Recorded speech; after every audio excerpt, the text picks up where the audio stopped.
स्वागत है आप सभी का हमारे स्पेशल प्रोग्राम सफ़र गांव का में। आज बात करेंगे उस शख्स की जो कि सरहद के पार से है। उनका जन्म तो सरहद के पार हुआ, लेकिन सरहदें उन्हें बांध ना सके। सरहदें को लांघ कर वो पहुंच गए राजस्थान के बाड़मेर में। जी हाँ, अनजान डगर थी, दिल में अगर मगर था, भविष्य की चिंता भी थी, लेकिन वर्तमान का उजाला था। उन्हें लगता था कि सवेरा होगा और सूरज की तरह वो भी चमकेगा, लेकिन 25 साल की उम्र में ही माता पिता का साया उनके सिर से चला गया। लेकिन उन्हें लगता था कि अकेला ही तो चलना है जनाबे मंजिल, क्योंकि लोग भी साथ में मिलते गए, कारवां भी बढ़ता गया और वो बन गए बाड़मेर के कागा जी। जी हाँ, हम बात कर रहे हैं आज उसी शख्सियत की, तरुण राय कागा जी। नमस्ते। तरुण जी, बहुत बहुत स्वागत है आपका हमारे स्पेशल प्रोग्राम सफर गांव का में। शुक्रिया, वेलकम।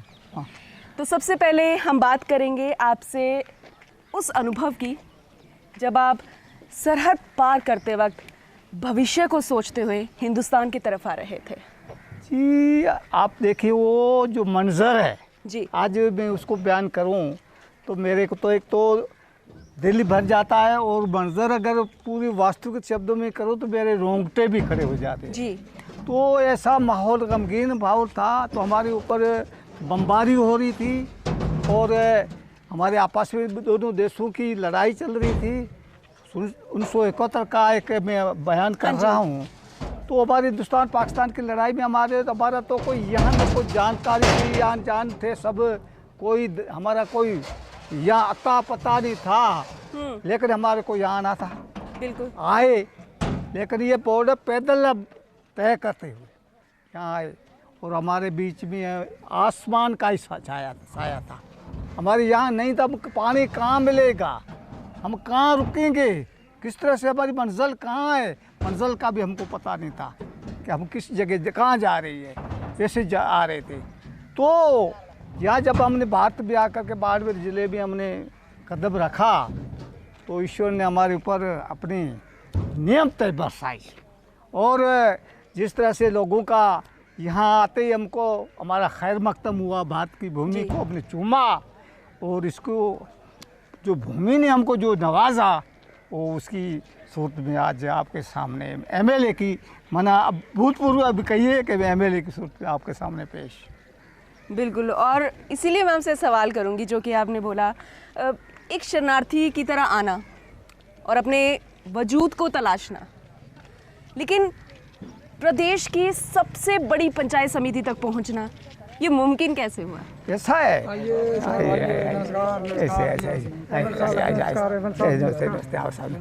ऐसा है कि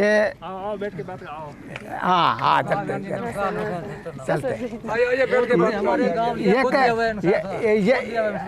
ये मिठाऊ ये बड़ी कहानी अपन चल करके बैठ करके बात करना।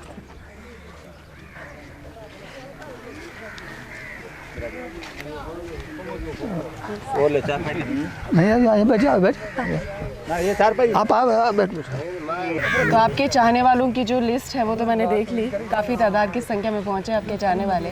लेकिन विधानसभा के चुनावों की बात करें, और इससे पहले भी मेरा सवाल था, आखिर इस पंचायत समिति तक पहुंचे कैसे मुमकिन हुआ? ऐसा है कि हम जब आए 71 वार से लगभग 1-2 लाख से ज़्यादा लोग थे। तो यहाँ आने के बाद में हमारी हालात बहुत एक नाजुक थी, और किसी का पता नहीं था कि हम किस जगह यहाँ ठहरेंगे। उसके बाद में हमने सब लोगों ने सामूहिक रूप से अपनी परेशानी को इस तरह से करके अपने संगठित होकर के सरकार के पास आवाज़ उठाई। तो एक आप देखिए अंतर्राष्ट्रीय कानून के मुताबिक जो भी कहीं से भी माइग्रेट होकर के विस्थापित लोग आते हैं, उनको अंतर्राष्ट्रीय का कानून कहीं है कि सरकारों की नहीं है, इनको तो इम्प्लीमेंट करना पड़ता है। तो उसी के मुताबिक हमको तो वहाँ से हम आए। हमारे जैसे लक्ष्मण सिंह सोडा है, वो तो वहाँ अपने सूबाई वज़ीर भी रह चुके, मरकज़ी वज़ीर जो जिसको केंद्रीय मंत्रिमंडल में था। तो हमारे सब लोगों को वहाँ सियासत में भी बहरा लेते थे, कुछ जानकारी था हम किस कानून के थे, तब मनाए। यहाँ हर आदमी इस चीज़ को मना वाक़ुफ़ नहीं है। तो हमने सरकार से मांगे उठाई, अंतर्राष्ट्रीय कानून के मुताबिक हमने मांगे उठाई।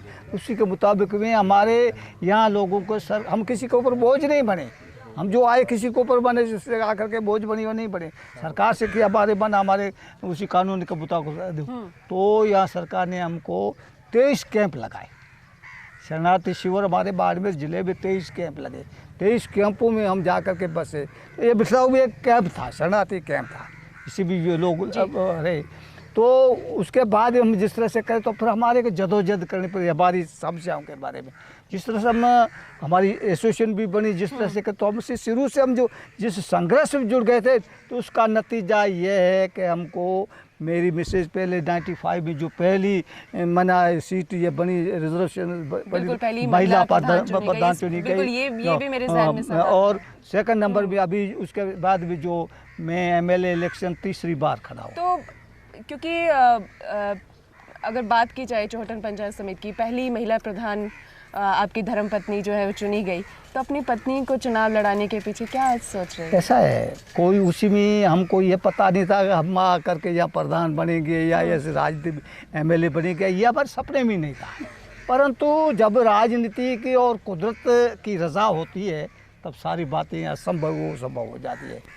ठीक है, किस तरह से हमारे बना सिलेक्शन हुआ, किस तरह से वो इलेक्शन हुआ, ये हमको खुद को पता नहीं, पर उनकी मर्जी के मुताबिक जो कुछ हुआ हो गया।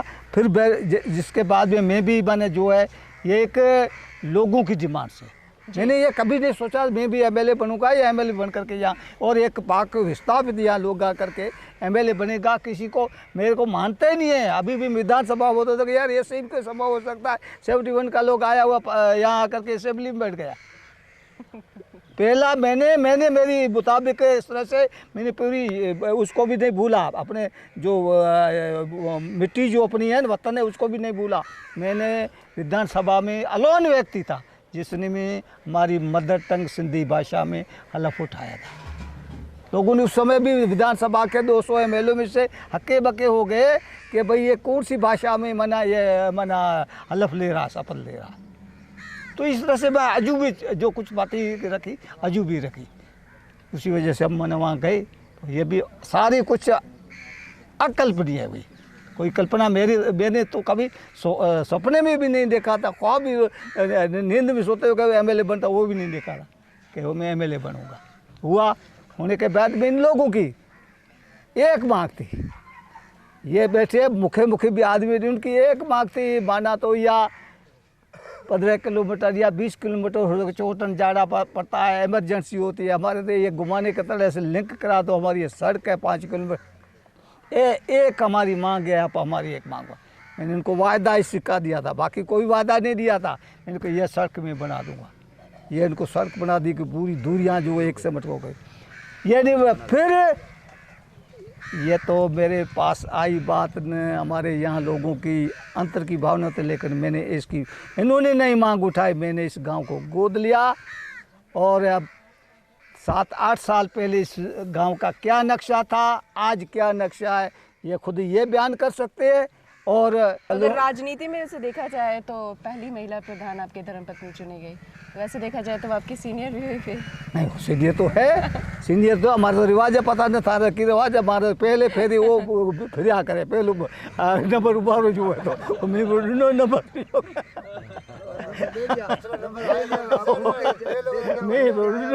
हमने वोट दिया, उसको जिताया। तो इस मिठड़ाऊ गांव की तस्वीर सबने बदलती देखी है, आपने इस गांव को गोद लिया। इसके अलावा 29 गांवों को भी आपने स्मार्ट विलेज योजना के साथ जोड़ा, उसमें भी कितना बदलाव आपको मैं आपको बताऊं, ये हमारा मेरी कल्पना थी। ये पूरा ऐसी बावले गांव है और सब हमारे सब जो खड़े हैं या बैठे हैं या घरों में है, इसमें सब मेरा खून बसता है, इनका खून मेरी नसों में बसता है। तो मेरा फ़र्ज़ था, इनको कुछ मैं कहूँ कि इन्होंने नहीं किया। जब मेरा फ़र्ज़ अदा करना था, मेरे जो खून का या जो दूध का जो फ़र्ज़ अदा करना था वो मैंने अदा किया। और यहाँ जितना भी मैक्सिमम फंड था मैंने इसी गांव में उधेला। जितने बोरियाँ बांधी हुई तो सब आकर के यहाँ उधेली सारा फंड, जिससे लेकर मेरे को कई चीज़ों का घाटा भी होगा। अच्छा। ये इनकी वो सड़क बनाई और ये सड़क थी, लेकिन इसको मैंने नवीनीकरण किया, बिल्कुल जर्जर स्थिति थी। और यहाँ एक कलों का तला गाँव में 3-4 किलो पर यह सड़क मैंने नहीं बनाई, यह भी कुछ नहीं था। और बाकी वो यहाँ वो वाली सड़क है वो भी नवीनीकरण कराए। इनकी और मांग थी ये बिंजासर वाली सड़क है वो भी मैंने करवाई। सारी कुछ इन्होंने जो डिमांड थी, बिजली का यहाँ जीएसटी जो बनना था वो मैंने बना। वैसे देखा जाए तो मुख्य समस्याएं जो थी यहाँ मूलभूत पर, मूलभूत जो वो सारी मैंने यहाँ पर इनको देती है, सड़क, पानी, बिजली, ये सबसे ज़्यादा ज़रूरी होता है। हाँ, ये सार्वजनिक है। स्कूल का नक्शा बदल दिया, पीएससी जो जरूरत थी वो कर दी, यहाँ के पार्क को वो बना आप दिए। ये लोग मानते हो कि जो जो इनके कार्यकाल में हुआ वो वाकई में आपकी मूलभूत सुविधाएं थे? आपकी समस्या लगातार बनी हुई थी बिजली की, सड़क की। तो इससे पहले जो विधायक थे उन्होंने क्या काम किया? ऐसा है जो अपने कार्यकाल में होता है, हर जो काम करते हैं ना सो अपने काल में हर कोई नहीं करता है, परंतु सर काम करने का तौर तरीका अलग अलग होता है। ये कि ये 70 साल में कोई कुछ नहीं हुआ, ये भी नहीं है, हुआ होगा। हमारे से पहले भी लोगों ने काम किया होगा, उनके ऊपर भी हमने किया होगा, लेकिन ये जो चीज़ें आदर्श गांव के हिसाब से जो की है ये पहली मर्तबा हुई है। बस वो किसी ने गोद लिया ही नहीं था, तो मना इस तरह से कोई बना संभव ही नहीं था, कल्पना ही थी। वो 12 महीने में 6 आवास आते हैं, किसी को देता, उस समय में कोई ऐसा विकास भी नहीं था। तो चलिए आपके चाहने वालों से भी सवाल हम कर लेते हैं कि आपकी नज़र में अब क्योंकि सामने ही बैठे हुए क्या क्या काम हो गए हैं जो आप चाहते थे, या फिर कुछ ऐसे काम जो अब नहीं हो पाए हैं, जो आपकी सुविधाएं आपको लगता है कि होनी चाहिए, वो आपको मिलनी चाहिए सुविधाएं? कोई है ऐसा काम आपको लगता है कि जो रह गया है? होता तो हो सकता पानी है, एक करा हुआ था वो फेल हो गया। ट्यूबवेल के ट्यूबवेल में पानी नहीं है, तो सबसे बड़ी समस्या फिलहाल अभी रह गई है पीने के पानी के। उसमें पानी भी थोड़ा खारा है। काम हाँ जी,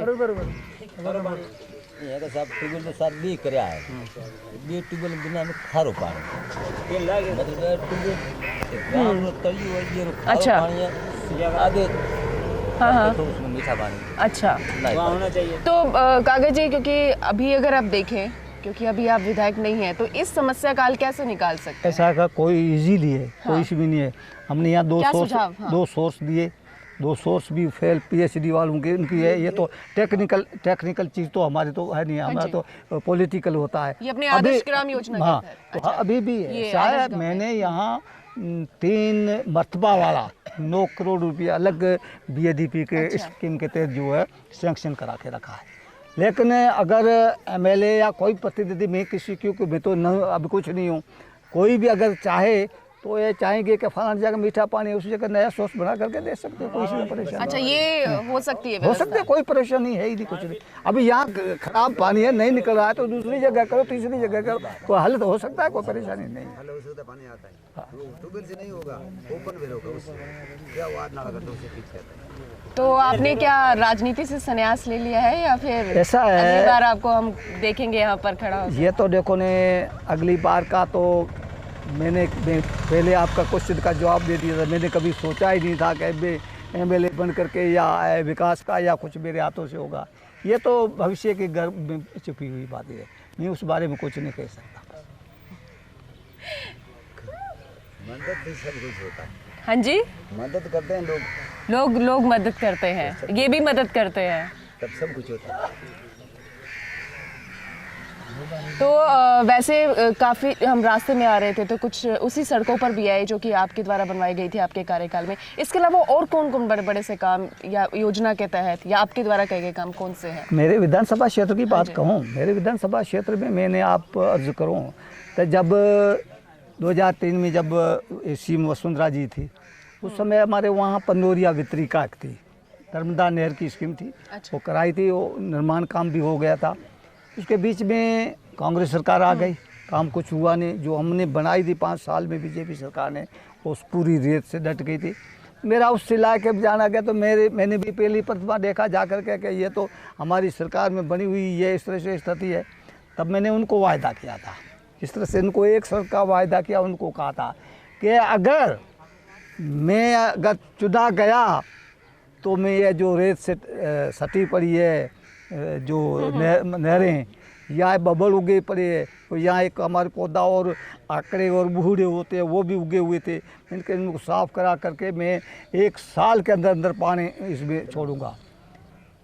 लोगों ने कहा यार ये तो गपी आदमी है और पाकिस्तान से आया हुआ है, झूठ बोलता है, फिर भी हम आजमा देते हैं। अब देखो क्या है, तारीन लोगों को आजमाते इसको इस आजमा, उन्होंने बेचारों ने वोट दिए, उनमें 6 महीने के अंदर उनको पानी पिला दिया।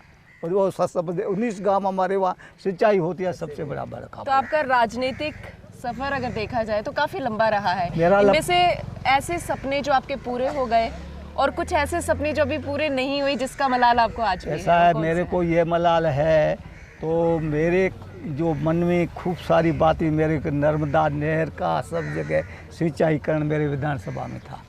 नर्मदा नहर से पानी ला करके मेरे यहाँ जो हर इलाका उनके खेतों में पानी पहुँचाने का ये एक बहुत बड़ा मेरा सपना था, जिसको मैंने स्कीमें पूरी बना करके और 13.5 अरब रुपये की मैंने जो दिल्ली अपनी योजना भिजवाई, वो जापान की जो जायका कंपनी जापान से फंडिंग के लिए वहाँ रुकी पड़ी है। अगर वो हो जाता तो मेरा तो जन्म 7 जन्म सुधर जाते हैं, बाकी पब्लिक का तो होता ही होता है। वो होता तो हर घर में पानी, ये हमारे को बोर करना या ओपन वेल करने की कोई ज़रूरत नहीं होती, पानी पीने के लिए हो जाता, खेतों में पानी पहुँच जाता। वहीं खासकर शिक्षा को लेकर मैं देखा जाऊँ तो आपका इंटरेस्ट बहुत ज़्यादा रहा है, चाहे वो माध्यमिक शिक्षा विद्यालय को लेकर हो, ITI को लेकर हो, कॉलेज भी शायद आपने यहाँ पर बनवाया। तो बालिका शिक्षा को लेकर मैं अगर बात करूँ, कितना बढ़ावा मिला यहाँ? ऐसा है, मैं आपको बताऊँ, हमारे चौटन में बालिका शिक्षा के लिए हमारे यहाँ भी एक बालिका स्कूल यहाँ भी है, उसको भी बरकरार रखा है। और आपके बालिका शिक्षा के लिए मैंने 2 हॉस्टल चौटन पर बनाए। अच्छा। उस समय के हमारे बच्चियाँ वगैरह जो है, जब देखता था गांव में यहाँ सारे मिडिल स्कूल तो कहीं कहीं थी, परंतु जो सपना साकार वो नहीं हुआ था। मैंने हर ग्राम पंचायत मुख्यालय में सब जगह सीनियर स्कूलें करवाई, तो बच्चियाँ वहीं रुक गई। 8वीं के बाद भी जो बाहर नहीं जाती थी वहाँ पढ़ने शुरू हो गई। 4-5 साल में काया बदल गई। अब हम जाते रेला लड़कियों का स्कूल में रहा। फिर मैंने देखा, मैंने तो ये 12वीं को तो स्कूलें करा दी, 12वीं के बाद में कहाँ जाएगी। तब मैंने कॉलेज खुलवाया। अब उनकी 200-250 में स्ट्रेंथ कराई, पहली बतबा वहाँ कराई। उसके लिए मैंने कहा अब इनके बाद में तो कुछ नहीं होगा, बच्चियाँ आया करके ठहरेगी तो कहाँ ठहरेगी। तब मैंने उसके लिए 2-3 हॉस्टल बनवाए, हॉस्टल बढ़ा करके। और उसके साथ भी और भी देखा कि भाई ये बच्चे तो पढ़ जाएंगे। मेरे दिमाग के ऊपर जब मेरा कोई सलाहकार था, न को चेला न को चाटे 2 करोड़ 1 किलो बाटी, ये बात आती भी होट रहे तो सब। तो हकीकत बात ये है, तो ये भी मेरे को बना नुकसान। आपको पता है मैंने 5 दह दिए थे। हाँ, ये मैंने सुना आपके 5 दह जो है, 5 दह है, तो 5 दह रोल अदा करते हैं। 5 दह है, आपको भी जानकारी है कि इनके बारे में? 5 दह दिए थे, तो 5 दह में एक दह दिया था, आपसे और मेरे बीच में न देरी होगी, न दूरी होगी, न दरार होगी, न दीवार होगी, न कोई दलाल होगा। हमारे दोस्त यार दलाल और बत का, बाकी भी जो कहीं न मर्जी में। मुझे लगता है 5 दह तो हर किसी की लाइफ में होने चाहिए। हाँ, तो फिर वो दलाल वाली बात है, मैंने दलाल रखा। अब दलालों ने मेरा बेड़ा पार कर दिया। हकीकत ये बात है। तो उसी हिसाब से मैंने वो सारी किया। तो आप देखो मेरे पर कहाँ जाएंगे। तब ITI कॉलेज जो बनाया, आप देखोगे पूरे हॉस्टल तक मैंने बना रखे। अब मेरे हटने के बाद भी न तो उसमें एंट्री हुई है, न एक की दाखिला हुई है। अब हमारे कई बेरोजगार लड़के बैठे, नहीं हुआ है। ये हुआ, कॉलेज करा दिया, सारी इंटरेस्ट उसी में था। फिर मैंने यहाँ चौटन प्रॉपर में यहाँ रिको भी करा दिया। हाँ। रिको की। अब बेरोजगार तो जाएंगे जो मेरे का, पर इन लोगों को, हमारे लिखे पढ़े बच्चे, उनको भी पता नहीं है इनकी सोच कहाँ थी, कितनी लंबी सोच थी, किस तरह से कर रहे थे। कोई अभी तक किसी को भी इसी मामले का पता नहीं है। लेकिन हुआ चीज़ें जो लोगों के अकल्पनीय चीज़ें थी वो मैंने करके बताई। तो अकल्पनीय चीज़ें आपने की, जिससे लोग कहते हैं कि कोई ऐतिहासिक काम भी यहाँ पर हुए हैं। तो बड़े बड़े काम आपने यहाँ पर अपने कार्यकाल में करवा दिए, अपने विधायकी के दौरान करा दिए। तो कहीं पार्टी कंफ्यूज तो नहीं हो गई अगली बार को लेके? ये देखो, ये मैं मेरी ज़बान से तो कुछ नहीं कह पाऊँगा। ये पार्टी का मसला या हमारे दूसरे लीडरों का मामला है, किस तरह से सोच उनको सोच मुबारक हो। लेकिन मैं मेरे हिसाब से कोई बेईमानी नहीं, कोई कुछ नहीं, न कोई किसी के प्रति। मैंने आप बताऊं, मेरे पास ये सारी चीज़ें थी। मेरे भाई भतीजावाद, जातिवाद, धर्मवाद, मजहबवाद, पार्टीवाद, दलगत राजनीति से ऊपर उठ करके काम किया। मैं आपको बताऊं, यहाँ अब ग्रामीण गौरव पथ है, सारे आप जा कर के गाँव में देखोगे तो बड़े बड़े गांव यहाँ मुसलमानों के हैं, तो मुसलमानों को गांव में सीसी सड़क मिलेगी, तो लोग कहते थे ये तो मुसलमान है कम कर रहे हैं। अब लोग नफरत फैलाने वाले होते हैं, उनका भी नज़रिया दूसरे तरीके होता है। मैंने कोई कभी सोचा नहीं, कोई मेरे पास किसी पार्टी का आया, चाहे कांग्रेस का हो, बीजेपी का हो, किसी तरह से मैंने दलगत राजनीति की, वो आया, उनका भी मेरा ये नज़रिया होता है। मैं अभी सड़क बना रहा हूँ तो यहाँ से सड़क पे तो कांग्रेस के भी सड़कें काफी बनाई है। इसके अलावा एक गांव यहाँ पर ऐसा भी था जो कि जिसे चौहटन आने के लिए शायद 50 किलोमीटर का चक्कर लगाना पड़ता ये था। खुद गांव है, इसे भी करना पड़ता ये था। नहीं, बाकी इसके कई अलावा है, कई गांव हैं, ये खुद इसका यहाँ सफर अब सड़क से बनने के बाद वाया यहाँ देदूसर नवा तालाब होकर के जाना पड़ता था, या यहाँ से करे, और यहाँ इमरजेंसी की कोई आपातकालीन स्थिति होती थी तो यहाँ बॉर्डर नज़दीक है, तो रात को बेचारों को उनको या तो उनसे परमिशन लो, नहीं तो यहाँ से कहाँ से विचरण करिए। तो बॉर्डर की मैंने सड़क थी, यहाँ 144 धारा लगी हुई थी, तो ये बड़ी मुश्किल है इनके लिए भी। ये खुद है उसका मिसाल है, बाकी तो कई है, पर ये मैंने गाँव भी उसमें ही आता है। जो भी इनकी दूरी कम की, जो अपनी जिस सड़क से आई है ना, ये हमने बना 5 किलोमीटर की बना करके लिंक किया, तब जा करके इनकी थोड़ा राहत मिली है। तो चलिए, लोगों से भी बात हो गई है, आपसे भी बात करके बहुत अच्छा लगा, और हमारे स्पेशल प्रोग्राम में जुड़ने के लिए, हमसे बात करने के लिए आपका बहुत बहुत शुक्रिया काका जी। बहुत बहुत धन्यवाद। तो चलिए इस सफर में आगे बढ़ते हैं। मिठड़ाऊ गांव की तस्वीर हमने आपको दिखाई, जहां पर कुछ काम हो चुके हैं लेकिन कुछ काम अभी भी बाकी है। हमारे साथ हैं मुकेश कुमार जी, यहाँ के पूर्व सरपंच। चलिए उनके जुबानी ही जानते हैं यहाँ के हाले बयां। क्या क्या काम करवाए हैं आपने जी अपने एमएलए कार्यकाल के दौरान? साहब, जी एमएलए साहब से हमारे बहुत सारा काम हुआ है। आप जैसा कि देख रहे हैं, बीडीपी के तहत सेमिनार हॉल बना है, और बाकी अंतरिक्ष कक्ष भी बने हैं, खेल मैदान भी बना है, और इंटरलॉकिंग सड़कें भी बनी हैं। पीएससी का काम देखें तो बहुत पहले से ज़्यादा हुआ पीएससी में। तो इसके अलावा क्या लगता है आपको, कौन कौन से काम हैं जो रह गए हैं, जो आपको करवाने चाहिए थे, आपने सोचा था? मैम हमने सोचा था यहाँ पानी अच्छा मिल जाएगा, 2 बोरिंग किए, उसके बाद पानी हमें बहुत खारा मिला है, उसके बाद हम 1-2 बोरिंग और करने हैं, और पानी जो खारा मिला उसके लिए अच्छा, सबसे मुख्य समस्या यहाँ पर पीने के पानी की है। पीने के पानी की है। तो अब फॉर्म भरवाए जा रहे हैं सरपंची के, क्या जी सोचा है आपने? हमारी फैमिली से ही है कैंडिडेट खड़े, हम ही खड़े हैं वापस। आपने नहीं सोचा? बस हमारी फैमिली से समझ। चलिए, बहुत बहुत शुक्रिया हमसे बात करने के लिए। Thank you. तो इसी के साथ ही हमारे इस खास शो में आज के लिए बस इतना ही। बहुत जल्दी मिलेंगे आपके साथ नए एपिसोड में, एक नए सफर में।